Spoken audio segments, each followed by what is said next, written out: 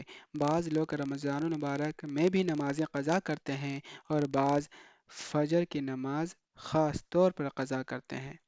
ایسے لوگوں کو رمضان کی برکات حاصل نہیں ہوں گی۔ اس حدیث سے یہ شبہ نہ ہو کہ روزہ نماز سے بھی افضل ہے، اس لیے کہ نماز کا تمام عبادات سے افضل ہونا دلائل سے ثابت ہے۔ اس حدیث کا مقصد صرف یہ ہے کہ روزہ کا بہت بڑا ثواب ہے۔ اس کے بعد فرمایا، روزہ دار کے لیے دو خوشیاں ہیں، ایک خوشی اسے افطار کے وقت ہوتی ہے، دوسری قیامت کے دن ہوگی۔ نمبر 12، فرمایا، جب رمضان کی پہلی رات ہوتی ہے تو آسمان کے دروازے کھول دیے جاتے ہیں، جو رمضان کی آخری رات تک مسلسل کھلے رہتے ہیں، اور جو بھی مسلمان رمضان کی راتوں میں سے کسی رات میں نماز پڑھتا ہے، اس کے لیے ہر رکعت کے بدلے 2500 نیکیاں لکھی جاتی ہیں، اور اللہ تعالیٰ اس کے لیے جنت میں سرخ یاقوت کا ایک محل بنا دیتے ہیں، جس کے 60 دروازے ہوں گے۔ پھر جب روزہ دار پہلا روزہ رکھتا ہے تو گزشتہ رمضان سے لے کر اس رمضان تک اس نے جتنے صغیرہ گناہ کیے ہیں وہ سب معاف کر دیے جاتے ہیں، اور اس کے لیے ہر روز 70,000 فرشتے صبح کی نماز سے لے کر غروب آفتاب تک مغفرت کی دعا مانگتے رہتے ہیں، اور رمضان کی راتوں میں جو نمازیں پڑھتا ہے، ہر رکعت کے بدلے جنت میں اس کو ایسا درخت عطا کیا جاتا ہے جس کے سائے میں 500 برس تک سوار چل سکتا ہے۔ نمبر 13، فرمایا شروع سال سے آخر تک رمضان کے لیے جنت سجائی جاتی ہے، اور بڑی بڑی آنکھوں والی حوریں شروع سال سے آخر تک رمضان کے روزہ داروں کے لیے بناؤ سنگار کرتی ہیں۔ جب رمضان کا مہینہ آتا ہے تو جنت کہتی ہے، اے اللہ، اپنے بندوں کو میرے اندر داخل فرما دیجئے، اور بڑی بڑی آنکھوں والی حوریں کہتی ہیں، اے اللہ، اپنے بندوں میں سے ہمارے لیے خاوند مقرر فرما دیجئے۔ جس شخص نے اس ماہ مبارک میں کسی مسلمان پر تہمت نہ لگائی اور کوئی نشہ آور چیز نہ پی، اللہ تعالیٰ اس کے گناہ مٹا دے گا، اور جس نے اس ماہ میں کسی مسلمان پر تہمت لگائی یا کوئی نشہ آور چیز پی لی، اللہ تعالیٰ اس کی سال بھر کی نیکیوں کو مٹا دے گا۔ یعنی نیکیوں کی برکتیں مٹا دی جائیں گی، خود نیکیوں کا مٹانا مراد نہیں۔ مطلب یہ ہے کہ بہت بڑا گناہ ہوگا۔ وجہ یہ ہے کہ مقدس ایام میں جس طرح نیکیوں پر ثواب زیادہ ملتا ہے، اسی طرح برے اعمال کا گناہ بھی زیادہ ہوتا ہے۔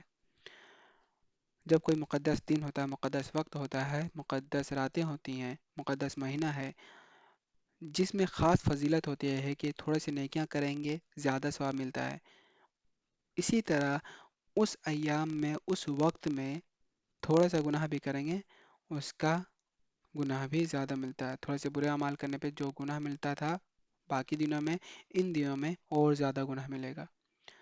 جیسے نیکیوں کا برکت زیادہ ہوتا ہے، برکات زیادہ ملتے ہیں، اسی طریقے سے گناہوں کی نحوست بھی بہت زیادہ ہو جاتی ہے۔ دیکھیے کیسی بڑی گناہ ہے کہ ایک سال کی جو نیکی تھی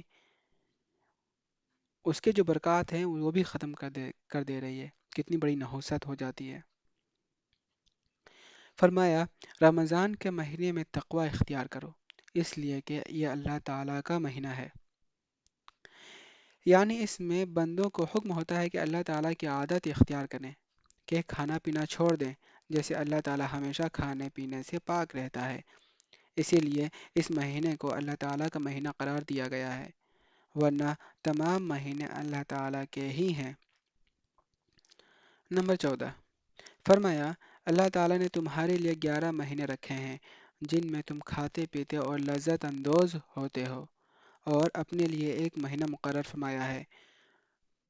سو ڈرو رمضان کے مہینے سے کہ بے شک وہ اللہ تعالیٰ کا مہینہ ہے۔ یعنی اس میں اچھی طرح اللہ تعالیٰ کے احکام کی اطاعت کرو اور گناہوں سے بچو۔ اگرچہ احکام کی اطاعت اور نافرمانی سے اجتناب ہر حال میں ضروری ہے، مگر مقدس ایام یا مقدس مقامات میں نیکی کرنے اور گناہ سے بچنے کا خاص اہتمام کرنا چاہیے، کہ ان مواقع میں نیکی کا ثواب اور گناہوں پر عذاب زیادہ ہوتا ہے۔ یہاں پر یہ بات کہی گئی ہے کہ جو مقدس ایام ہے، مقدس جگہ ہے، وہاں پر گناہ سے حتی الامکان بچو، کیونکہ اس کی گناہ پر جو عذاب ہے وہ بہت زیادہ ہے، جس طرح نیکیوں پر ثواب زیادہ ہے، نیک اعمال پہ ثواب زیادہ ہے۔ اس لیے گناہ سے لازمی بچو۔ گناہ سے تو ویسے ہر حال میں بچنا چاہیے، لیکن تاکید یہاں پہ اس لیے ہے کیونکہ اس کا عذاب بہت زیادہ اور زیادہ ہی سخت ہے۔ نمبر 15، فرمایا جب افطار کے لیے کھانا سامنے آئے تو یہ دعا پڑھنی چاہیے، اللہم انی لک صمت وعلی رزقک افطرت۔ یعنی اے اللہ، میں نے تیرے لیے روزہ رکھا اور تیرے ہی رزق سے افطار کیا۔ نمبر 16، فرمایا جب تم میں سے کوئی افطار کرے تو مناسب ہے کہ کھجور کے ساتھ افطار کرے، کہ وہ برکت کی چیز ہے۔ اگر کھجور نہ ہو تو پانی سے افطار کرے، کہ وہ پاک کرنے والی چیز ہے۔ نمبر 17، فرمایا جس نے 40 دن مسلسل صرف اللہ تعالیٰ کی رضا کے لیے روزے رکھے، اللہ تعالیٰ اس کی ہر دعا قبول فرمائیں گے۔ مطلب یہ ہے کہ روزہ رکھنے میں سوائے اللہ کی رضا کے اور کوئی غرض نہ ہو تو یہ شخص ایسا مقبول ہو جاتا ہے کہ اس کی ہر وہ دعا جو اللہ کے نزدیک اس کے لیے بہتر ہوگی ضرور قبول ہوگی۔ حضرات صوفیہ رحمہم اللہ تعالیٰ نے بھی چلہ نشینی تجویز فرمائی ہے کہ 40 دن تک تمام دنیاوی تعلقات چھوڑ کر آدمی مسجد میں روزہ کی حالت میں مصروف رہے۔ اس سے بہت فائدہ ہوتا ہے، نیکیوں کی قوت پیدا ہو جاتی ہے، اور اس کی برکت سے اللہ تعالیٰ کی طرف سے خاص خاص علوم عطا ہوتے ہیں اور خاص فہم سے نوازا جاتا ہے۔ روزے کی تعریف۔ مسئلہ نمبر 1، صبح صادق سے لے کر غروب آفتاب تک روزے کی نیت سے کھانے پینے اور ہم بستری سے اجتناب کرنے کو شریعت میں روزہ کہتے ہیں۔ یہاں پر روزے کی تعریف میں کیا ہے؟ بھوکا رہنا ہے کس وقت سے کس وقت تک؟ صبح صادق سے لے کر، یعنی کہ فجر جیسے سٹارٹ ہوتا ہے اس وقت سے لے کر غروب آفتاب تک، مغرب جیسے سٹارٹ ہوتا ہے اس وقت تک، فجر جیسے سٹارٹ ہوتا ہے اس وقت سے لے کر مغرب جیسے سٹارٹ ہوتا ہے اس وقت تک کچھ نہ کھانا پینا، اور اس درمیان ہم بستری نہیں کرنا، اس کو روزہ کہتے ہیں۔ روزہ کس پر فرض ہے؟ مسئلہ نمبر 2، رمضان شریف کے روزے ہر مسلمان پر جو مجنون اور نابالغ نہ ہو فرض ہیں۔ جب تک کوئی عذر نہ ہو روزہ چھوڑنا درست نہیں۔ اگر کوئی روزہ کی نظر کر لے تو نظر کر لینے سے روزہ فرض ہو جاتا ہے۔ قضا اور کفارے کے روزے بھی فرض ہیں، اور اس کے سوا تمام روزے نفل ہیں، رکھے تو ثواب ہے اور نہ رکھے تو کوئی گناہ نہیں۔ البتہ عید الفطر اور عید الاضحیٰ اور اس کے بعد 3 دن تک روزہ رکھنا حرام ہے۔ یہاں پر روزہ کس پر فرض ہے؟ اگر کوئی شخص بالغ ہو گیا ہے، جو مجنون پاگل نہ ہو، دیوانہ نہ ہو، نابالغ نہ ہو، ٹھیک ہے، تو اس پر روزے فرض ہیں۔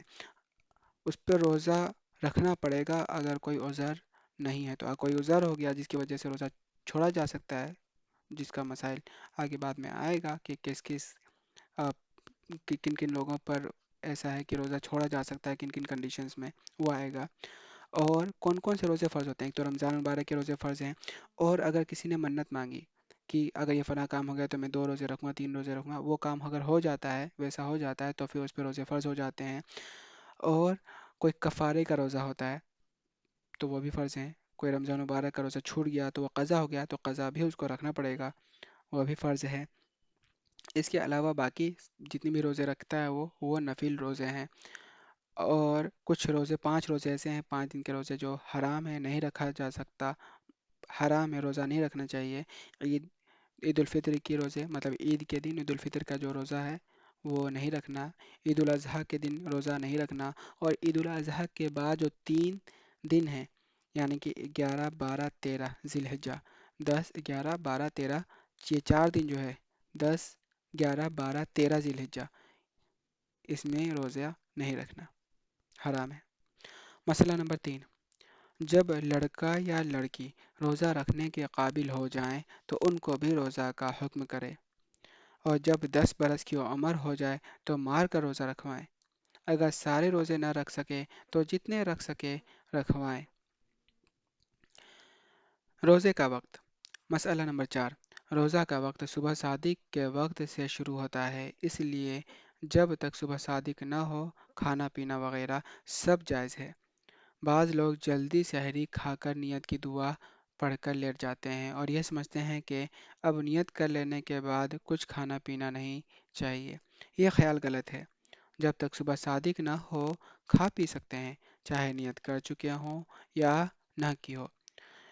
مثلاً اگر 4 بجے صبح صادق ہوتی ہے، 4 بجے صبح اگر صبح صادق ہوتی ہے تو، اور بعض لوگ کیا کرتے ہیں 2 بجے یا 12 بجے کھا پی لیا رات میں اور اسی وقت نیت کر کے سو گئے، پھر آنکھ کھلتا ہے 3 بجے، اور وہ یہ نہ سوچیں کہ میں نے نیت تو کر لی ہے روزے کی تو ابھی کچھ نہیں کھا پی سکتا، نہیں، کھا پی سکتا ہے وہ 4 بجے سے پہلے پہلے وہ کھا پی سکتا ہے۔